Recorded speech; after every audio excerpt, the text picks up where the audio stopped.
Hello everybody, Michael the Librarian of Magic here, finding and cataloging the magical and pointing you to it. Today is October the 27th, looking at my calendar as always. And I've got another Halloween treat, another Halloween drawing for you as we get really close to the end of the month and a whole other season and month full of Halloween drawings.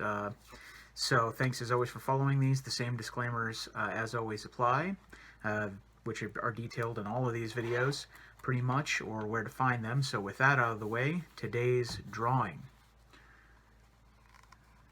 These are some of the mutant toys from 1995's Toy Story that have been reconstructed and made to look all creepy. These aren't really villains, but they're just creepy looking, and I just wanted to draw them because it's a fun Halloween treat. I didn't go super duper detailed with this one. I could have added even more details and shading and all that kind of stuff. This one I didn't really want to practice any techniques or anything. I just wanted to have fun with it, so it's really more of like a sketch style.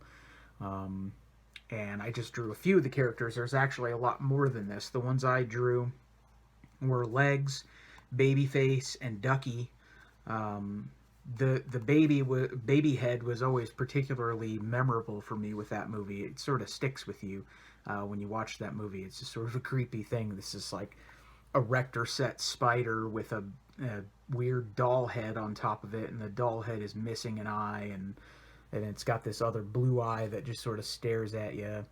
And then you got Legs here, which is sort of like, I don't know, Barbie legs or something, and they're stuck to the side of a small toy green fishing pole. And then Ducky over here is the head of a Pez dispenser on top of some sort of strongman doll, and then that's placed on top of like a spring base. And all of these toys some of them belonged to Sid Phillips' sister Hannah, and Sid Phillips, who is sort of the villain of the original Toy Story, likes to steal all these toys and make them better, and do experiments with them and turn them into stuff, which is horrifying to all of Andy's toys, who are trying to stop this from happening because from their point of view, he's a monster. So it's kind of an interesting thing, right? Because Sid doesn't know that toys are alive or anything like that, and he doesn't think that he's doing any harm. He's just messing around with toys, taking them apart and putting them back together again and making creations. So from that point of view, from our point of view, he's not really a villain. But when you empathize with the toys, he is, because he's like basically murdering and destroying toys and then turning them into these terrifying mutants. And then, of course, in the end of the movie, they get their revenge on Sid. Andy's toys and Woody and everything help plan it out, that they sort of reveal themselves to him and freak him out. And so I think the implication is that he stops doing all these experiments and torturing these toys because they advance on him and terrify him. And also because they do that, in the entire Toy Story series, theoretically, I guess, Sid is the only human character who definitively knows that toys are real. Some of the other characters have maybe glimpses of it, but they're not sure. But Sid for sure knows that toys are real. Sid comes back actually in Toy Story 3. He's got a little cameo. He's grown older. He's grown up. He's Andy's age, sort of a college age kid, and he has a job as a garbage man. So there's one point in the movie where you see this garbage man listening to heavy metal on the street, and it was confirmed that that character actually is Sid, who has grown up and older now.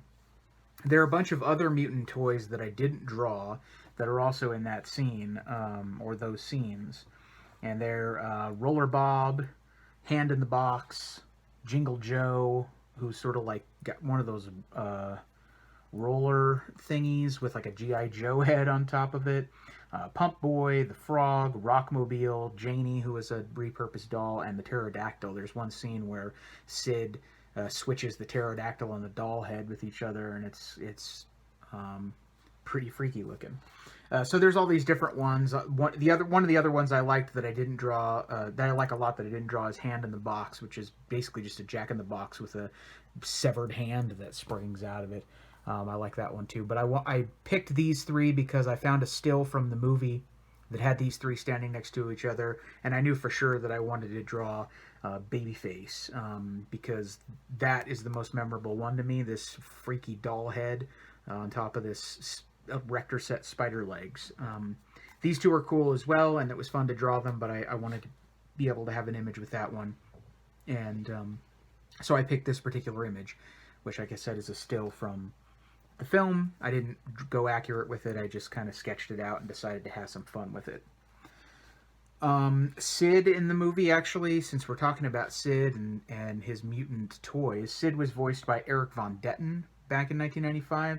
And if you're my age and you remember some of those coming-of-age 90s Disney stuff, live-action movies, you might remember him as sort of the 90s style hunk kid from The Princess Diaries.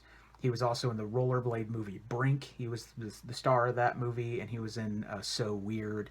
And you see him pop up in TV stuff and movies from the 90s like that. He had that sort of iconic 90s teen heartthrob look. Another couple cool tidbits about Sid, or really just a cool tidbit about Sid. When they were making the movie, the animators referred to him as Little Jack Nicholson because they sort of wanted to give him that maniacal vibe from Jack Nicholson's performance in The Shining. And one of the things they did as a nod to that as well, in addition to calling him Little Jack Nicholson behind the scenes, is the rug pattern in Sid Phillips's house is the same rug pattern as the Overlook Hotel in Stanley Kubrick's version of The Shining. So they kind of have some clever little nod to that in there, which is pretty cool. And then sort of another little tidbit about the toys that I found out as far as Disney parks go. They have been used in as decorations at Halloween time in Hong Kong Disney. They have a Toy Story Land over there, sort of like they do at Hollywood Studios in Florida. And in Hong Kong Disney, they've used these mutant toys to redecorate Toy Story Land for Halloween.